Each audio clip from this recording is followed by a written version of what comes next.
Hello, ‘yan uwana mata, na sake dawo muku ne dai daular hayat ta ku mai kawo muku komi da komi.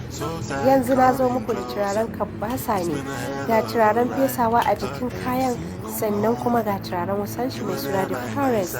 The forest incense yana da kamshi ne mai kwantar da zuciya, wanda ruhin ɗan adam yake bukata.